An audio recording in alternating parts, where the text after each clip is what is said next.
नमस्कार दोस्तों, हम पढ़ रहे हैं जैनेन्द्र कुमार द्वारा लिखा हुआ उपन्यास सुनीता। कल हमने इसका 8वां अध्याय पढ़ लिया था, तो आज इसका 9वां अध्याय पढ़ते हैं। हरिप्रसन्न जब जगा, दिन चढ़ आया था। देखा, आसपास चित्रकारी का सामान पड़ा है। क्या वो यहीं यों ही सो गया था? अपने शरीर पर अंडी की चादर पाकर उसने जान लिया कि ये श्रीकांत ही उसे उड़ा गया होगा। उसका मन श्रीकांत के प्रति आभार से भरता आने लगा। धीरे धीरे मानो ये उस मन के लिए भारी हो चला, तब जल्दी से उठकर सब चीजें संभालकर ठीक रख दी और स्वयं निबटकर बुहारी लेकर घर झाड़ने में लग गया। और नहीं तो वो इसी भांति इस घर की सेवा में अपने को तनिक व्यय कर लेना चाहता है। ऐसे ही समय श्रीकांत आ गया। बोला, तुम उठ गए? रात मालूम होता है बहुत देर से सो सके। ये झाड़ लगाने का तुम्हें क्या रोग है? हरिप्रसन्न ने कहा, हाँ, रात देर तक वो तस्वीर सिर पर चढ़ी रही। देखो ना, इतने दिन चढ़े तक भला कोई मानस सोता है। और हाँ बताओ, आज तुम्हें क्या बनाकर खिलाऊं? तुम देखोगे मैं एकदम बुरा पाचक नहीं हूं। श्रीकांत ने मुस्कुराकर कहा, खाना यहीं बनेगा, तुम बनाओगे? यही सही, लेकिन मैं ठहरा अनाड़ी। हरिप्रसन्न बोला, वकील और अनाड़ी? लेकिन तुम अपनी वकालत का काम देखना, खाना बना चुकेगा तब मैं खबर दूंगा। बस मुझे बता दो कि सामान कहाँ रखा है, और चीजें बताओ क्या बनेंगी।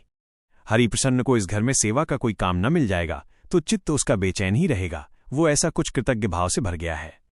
झाड़ दे देकर वो घर को ऐसा साफ कर देना चाहता है कि खूब ही चाहता है कि ये घर खूब अच्छा बने। चाहता है कि उसके अपने भीतर जो रस है सो सब का सब भीतर से उड़ेलकर यहां बहा दे। श्रीकांत तो आरंभ से ही हार्दिक है। आज हरिप्रसन्न के हाथ से झाड़ू लेकर कमरा बुहारते रहने में उसे कुछ कठिन और अयुक्त प्रतीत नहीं हो रहा है। मानो ये तो स्वच्छ कर्म की सेवा है जिसके प्रति मन में अस्वीकृति होती ही नहीं है। उसने कहा, तुम खाना बनाओगे? अच्छी बात है, जो तुम्हारी पसंद की चीजें हों बनाओ। देखना है तुम्हारी रुचि कहाँ पहुंचती है और सामर्थ्य क्या है। इसके बाद श्रीकांत हरिप्रसन्न को चौके की तरफ ले गया। कहा, ये चौका है, ये सामान रखा है, अब खोज लो कहाँ क्या है। साग बाग चाहिए तो बताओ, क्या ला दूं? वो सब अभी लाए देता हूं। किंतु हरिप्रसन्न आज श्रीकांत को कुछ भी नहीं करने देना चाहता है। उसने कहा, तुम लाओगे? क्यों, साग के बिना न चलेगा? क्यों न चलगा? क्यों न चलेगा? रूखी रोटी खिलाओगे तो भी भाई खाएंगे। तो आज रूखी ही खिलाऊंगा, चुपड़ी तो सदा खाई होंगी। श्रीकांत ने कहा, अभी की बात है, शाम को वो आ ही जाएंगी। देखना, ज्यादा बखेड़ा न करना। मैं तो कहता था, अब भी उस झंझट क्यों खाना वहां से आ ही जाता। हरिप्रसन्न के हर्ष पर अलक्ष भाव से मानो पानी से भरा हल्का सा बादल आ गया। उस हर्ष की खिलती हुई धूप कुछ जैसे छिप गई। उसने कहा, एक रोज उनके हाथ की रोटी तुम्हें ना मिलेगी, इसकी चिंता होती है। श्रीकांत ने कहा, मेरा क्या है, तुम झंझट मोल लेना ही चाहते हो तो लो। एक दिन उनके हाथ की रोटी से वंचित रहूं, तुम समझते हो कि ये मेरे लिए सुख की बात हो सकती है। मुस्करा के सुख की बात तो ये निःसंदेह नहीं है। और भी मुस्करा के, लेकिन तुम्हारे हाथ की रोटी भला कब कब मिलने वाली है? हरिप्रसन्न बिना कुछ उत्तर दिए साथ लगी हुई कोठरी में रखे टीन के डिब्बों को खोल खोल कर देखने लगा। जहां खड़ा था वहीं से श्रीकांत ने कहा, अब तुम हो और ये घर है, मैं आता हूं। हरिप्रसन्न ने अनिर्दिष्ट भाव से कहा, ठहरो जरा। डिब्बों की देखभाल के बाद लौट आकर हरिप्रसन्न बोला, भाभी जी बड़ी लापरवाह हैं। अब आ रही है शाम को, तब खबर लेना।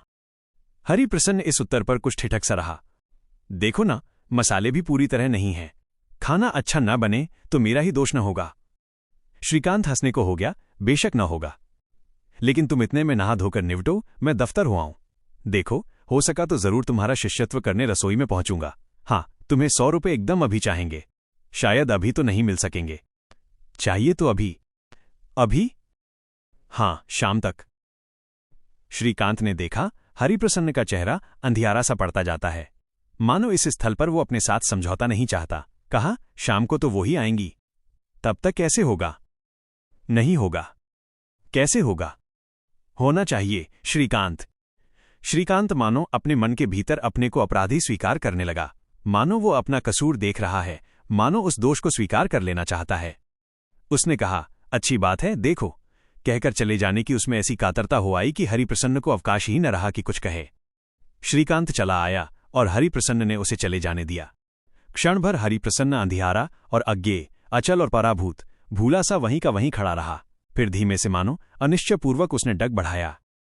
1 डग, 2 डग, 3 डग, इस प्रकार 5-7 कदम रखते रखते उसमें एक प्रकार की तत्परता भर आई। तब अपनी छोड़ी हुई बुहारी खोज लेकर वो झटपट सफाई करने में लग पड़ा। अत्यंत व्यस्त भाव से वो कर्म में लगा रहा और लगा ही रहा। सफाई के बाद नहाया धोया, सब काम बड़ी फुर्ती से किए।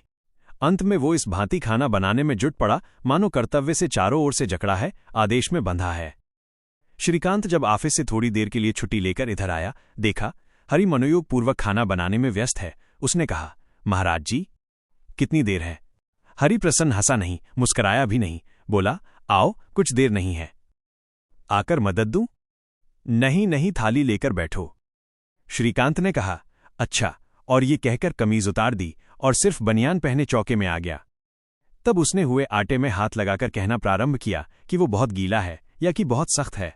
बनती हुई दाल का एक कन हरी से मांगकर बताया कि वो हो तो गई है, उतारते क्यों नहीं, और कि उसमें हल्दी ठीक नहीं पड़ी है क्योंकि वो सुंदर तो दिखती नहीं। और चटनी बनाई? नहीं बनाई? वाह, क्यों नहीं बनाई?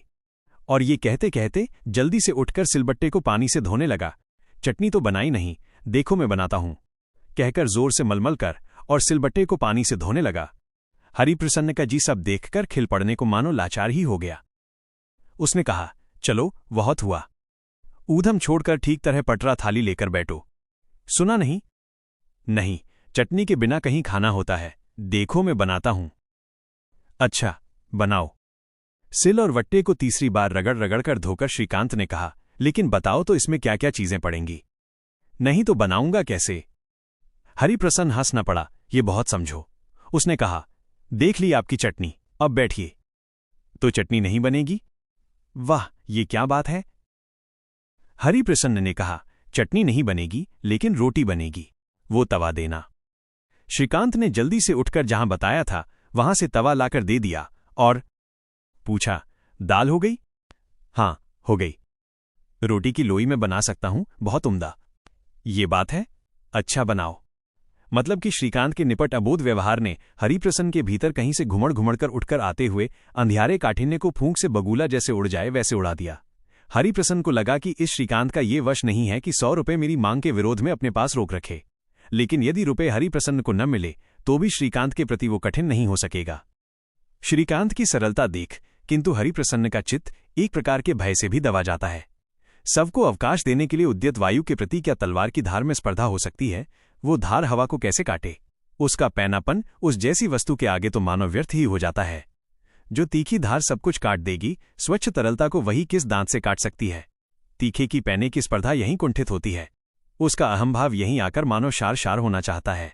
उत्ताप के लिए इससे बड़े भय का हेतु और क्या है कि कोई उससे न तपे। तब उसे अपनी ही तपन की व्यर्थता मानो डसने को आती है। यही शक्ति मर्यादा है, गर्व यहीं खर्च होगा, दंभ का यहीं स्खलन है, दर्प यहीं नमता है। हरि का चित्त मानो एक प्रकार की व्यर्थता के वोध के नीचे संकुचित हो रहता है। संकुचन में से ही अहंकार का उदय है, भय की भीति है। मानो कुछ उसके भीतर से व्यंग्य करता हुआ उठता है, क्यों? तू जीवित है, तू जयी है, अरे तू तो अधम है, अधम है। खाना खाने के बाद श्रीकांत चलने को हुआ तब हरिप्रसन्न ने कहा, रुपये तो मुझे दोगे, ये मैं जानता हूं, लेकिन 5-7 रोज अपने घर में ही रहने दो ना। जाकर भाभी जी से कहो कि मैं तुम्हें खूब अच्छी तरह खिला पिलाकर रख लूंगा। वो यहां आने की चिंता न करें। 5-7 रोज में मैं चला जाऊंगा, इतने तुम्हारी सेवा मेरे जिम्मे रहने दें। श्रीकांत एकदम मानो कहीं गहरे में छू गया, बोला, हरिप्रसन्न। इतना कहकर श्रीकांत रुक पड़ा। उसने हरिप्रसन्न को स्थिर दृष्टि से देखा, फिर कहा, क्या कहते हो हरिप्रसन्न? हरिप्रसन्न विचलित होते होते भी संभला। कहा, तुम्हें उनके पीछे तकलीफ न होगी, इस बात का उन्हें मेरी ओर से विश्वास दिला सकते हो। इसके बाद वो यहां आना जरूरी ना समझें तो कोई हर्ज की बात नहीं। श्रीकांत ने स्थिर दृष्टि से हरि की ओर देखते हुए स्थिर वाणी में कहा, हरि, शाम को वो यहां आ रही हैं। रुपए की बात भी उन पर मौकूफ है। मेरी चिंता उनका काम है, जीवन भर वो काम उनसे छिनकर अलग न होगा। ये उनका व्रत है, उपासना है। और आज मैं क्या जानता हूं कि उस व्रत के साथ तुम्हारी भी चिंता उठाने योग्य सामर्थ्य उनमें न होगी। झंझट न उठाओ, उन्हें आने दो मुस्कुरा के। तुम्हारा सब पाक चातुर्य और बुहारी रोग तब व्यर्थ हो जाएगा। तुम आराम करना, आराम। हरिप्रसन्न के अधिक कसे चित्त को मानो यहां बेठीक ठोकर लगी। जो स्वर उसमें से ध्वनित हुआ उसमें खरखराहट विशेष थी। कहा, रुपए की बात तुमने उनसे की? न करूं, इससे गुजारा होगा? देंगी तो वही देंगी, और मैं कहां से पाऊंगा? हरिप्रसन्न कुछ सोचता रह गया। उसने अन्यस्त भाव से गुनगुनाया सा, अच्छा, और वो अपने खाने की संभाल में लग गया। श्रीकांत चलने लगा, बोला, मैं कचहरी से जल्दी आ जाऊंगा। किसी चीज की जरूरत तो नहीं है? कुछ नहीं। तुमने उसे देखा? शाम तक तुम मेरी तस्वीर की लकीरें ही लकीरें नहीं पाओगे। अभी मैं उसे क्या समझेंगा? शाम को देखूंगा कि तब भी समझ पाता हूं या नहीं। श्रीकांत चला गया। फुर्सत पाते ही हरिप्रसन्न चित्र में लग गया। ऐसा लग गया कि कब दोपहर ढलकर तीसरा पहर होने के निकट आ गया, कुछ पता ही न चला। अब संध्या भी हो जाएगी। चित्र बनाते बनाते जो बीच बीच में सिर को दोनों हाथों से पकड़कर वो उठ खड़ा हुआ है, टहला है, कागज के रद्दी टुकड़ों को उठाकर और चीर चार कर जो उसने इधर फेंका है, कभी गुनगुनाया है, कभी आंख मीचकर सुन्न बैठा रह गया है, सो ये सब चित्र बनाने की प्रक्रिया का ही अंश समझा जाए। इन सब बातों में भी उसे समय का अथवा दुनिया का ध्यान ही नहीं रहा है। धीरे धीरे उसे भास हुआ कि उसकी आंख का प्रकाश तो कहीं कम नहीं हो रहा है। सांझ आती जाती है और कमरे का उजाला खींचता जाता है। जब मालूम हुआ कि असली बात यह है, तब वो उठ खड़ा हुआ, टहला, सुस्ताया, पर कुछ ही देर में बिजली की बत्ती उसने खोल ली। उस समय देखते देखते वो बनता हुआ चित्र उजला हो आया। तब फिर वो उस चित्र के तट पर बैठ गया, उसे निहारने और बनाने लगा। काम के बीच में उसे मालूम हुआ कि सहसा कोई कोलाहल बिल्कुल मकान के बाहर चौके में ही आ पहुंचा है। एकाएक तो वो कोलाहल ही लगा, फिर शनैः शनैः ऐसा लगा कि वो जैसे कोलाहल ही नहीं है जो अप्रिय हो, बल्कि उसमें परिचित भी कुछ है, खिलखिलाहट भी है जो प्रीतिभाजन हो, लेकिन ये सब कुछ उसे अपनी मग्नता में व्याघात स्वरूप ही लगा। वो कुछ झुंझलाता सा बाहर आया, देखता क्या है, आ रही हैं भाभी और सत्या। उसके पैर बंध गए। अनुभव हुआ कि वो एकदम लौटकर भाग नहीं सकता। दिखा कि दोनों बढ़ी आ रही हैं, और भी दिखा कि उनके पीछे जीना पार करके आविर्भूत हो गया है श्रीकांत भी, जिसके हाथ में एक और थैला लटका है, दूसरे में पोटली सी थमी है। लगभग साथ ही साथ उस जीने में से है निकलकर आया एक नौकर भी, जिसके सिर पर सामान का एक गट्ठर लदा हुआ है। नमस्ते। हरिप्रसन्न ने भी नमस्ते जैसी ध्वनि की। अनायास माथा झुका और हाथ भी कुछ जुड़े से। दिखा कि नमस्ते कहकर भाभी कुछ अचकचा नहीं रही हैं, सो नहीं है। और पीछे खड़ी सत्या मानो जतला रही है कि जैसी मुझसे हो सकी वैसी नमस्ते मैंने कर ली है। तुम नहीं जानते तो मैं नहीं जानती। मैं जोर से बोलकर नमस्ते कहने वाली नहीं हूं। वो भाभी की परछाई में चल रही है कि डैश में कर चुकी हूं जी नमस्ते। डैश सुनीता अचकचा न जाए तो क्या करे। ये हरिप्रसन्न का रूप क्या हरिप्रसन्न के जैसा है? देखो ना कैसा विचित्र लगता है। और ये महाशय क्या सोते रहे हैं कि आंख में सपना भरा है, माथे पे पसीना कैसा है। बहुत ही पास आ गई, तब पूछा, आप सकुशल तो हैं? उत्तर में अवश्य हरिप्रसन्न ने कुछ न कुछ कहा, पर मानो वो अपने से अप्रसन्न था। लेना सत्या, ये झोला लेना और ये पोटली भी संभालना, देखो गिरे नहीं। श्रीकांत ने आगे आकर कहा, कहो हरि, जान पड़ता है तस्वीर में लगे रहे। गलत गलत गलत, मानो सुनकर सत्या के मन में यही बजा, और मानो अपनी पद चाप में ये गलत गलत की झनकार देती हुई वो पास आ गई, चुपचाप झोला ले लिया, पोटली संभाल ली और अविलंब लौटकर चलती चली। सुनीता ने कहा, ओ रामदयाल नौकर, इधर ले आ इधर। और रामदयाल अपने सिर वो सामान लेकर उधर बढ़ता चला गया। वे सब सामने से निकलते चले गए। तब हरिप्रसन्न अपने कमरे में चले जाने को बढ़ा। श्रीकांत ने कहा, कहाँ जाते हो? चलो घूमने चलते हो, बाहर गाड़ी खड़ी है, आओ जरा घूम आए। हरिप्रसन्न ने तनिक दृढ़ स्वर में कहा, नहीं। अरे तुम्हें घर में आलस नहीं आता? सुहावना समय है, आओ चलें। हरि ने कहा, नहीं। लेकिन एक बात सुनोगे? हरिप्रसन्न मुड़कर स्टडी रूम की ओर चला। पीछे पीछे श्रीकांत भी बढ़ता गया। स्टडी रूम में पहुंचकर हरिप्रसन्न एकाएक रुका, मुड़ा, बोला, श्रीकांत मुझे आज ही शाम को 100 रुपये एक को देने हैं। वो व्यक्ति आएगा, उसको मैंने विश्वास दे दिया है। श्रीकांत ने इतना ही कहा, हरिप्रसन्न, और उसे देखता रह गया। हरि ने अधूरी तस्वीर को संकेत से दिखाते हुए कहा, वो चित्र देखते हो, पूरा होने पर 100 से ज्यादा ही उसकी कीमत लगेगी, इसकी मैं गारंटी दे सकता हूं श्रीकांत। श्रीकांत की भौहें सिकुड़ाई। पूछा, वो कौन है? कौन है ये मैं भी नहीं जानता हूं। एक दल का सदस्य है, विश्वसनीय है। दल का काम अटका है, रुपए उसको पहुंचने चाहिए। श्रीकांत ने कहा, मुझे अभी घूमने की छुट्टी दे सकोगे? जरा खुली हवा में जाऊंगा।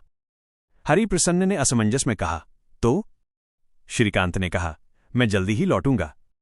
हरि ने कहा, लेकिन वह व्यक्ति आना ही चाहता होगा। कब आएगा? किसी समय भी आ सकता है। मैं 1 घंटे के भीतर ही लौटूंगा। हरिप्रसन्न श्रीकांत की इस स्थिति पर चकित रह गया। उसने कहा, श्रीकांत? श्रीकांत ने बाहर गाड़ी खड़ी है कहकर हरिप्रसन्न के हाथ को अपनी मुट्ठी में लेकर तनिक दबाया और छोड़ दिया। कहा, हवा की मुझे बेहद जरूरत है, क्षमा करना, मैं अभी आऊंगा। इतने तुम्हारी भाभी यहां हैं ही, कहकर श्रीकांत चला गया। हरिप्रसन्न खोया सा रह गया। क्या वो अकृतकार्य हुआ है? किंतु ये प्रतीति भी उसके मन को नहीं है। उसे मालूम हो रहा है कि जिसको रुपए देने हैं, देने ही हैं। रुपए की बात को वो तुच्छ गिनता है। फिर भी परिस्थिति ऐसी है कि वही बात कठिन हो पड़ी है। इस पर उसे झुंझलाहट हो रही है। क्या उस लड़के के आने पर जतलाना होगा कि पैसा हो नहीं सका है, यत्न करेंगे? छे। वो उस छोटे से कमरे में ही घूमने लगा। क्या राष्ट्र का एक कार्य पैसे के अभाव में अटका रहेगा? व्यक्तियों तक के काम नहीं अटके रहते हैं, तब ये अटका ही रहेगा। 100 रुपए कोई चीज है? जिसके पास 100 रुपया खाली है, उसके पास क्यों खाली है, जबकि देश का काम रुका पड़ा है? क्या ऐसा भी संभव होगा कि वक्त पर रुपया न मिले? नहीं, ऐसा नहीं होने देना होगा। वो जोर जोर से टहलने लगा। थोड़ी देर तक सोच विचार में इस तरह टहलते टहलते कमरे के बाहर निकलकर वो उस ओर चल पड़ा जिधर सुनीता और सत्या गई थी। किंतु उसके कमरे के दरवाजे के पास पहुंचकर वो ठिठकर रह गया, अंदर नहीं चला गया। बाहर खड़ा सोचने लगा कि आवाज दे या न दे, या यूं ही भीतर चला जाए। इतने में सत्या उस दरवाजे पर आई।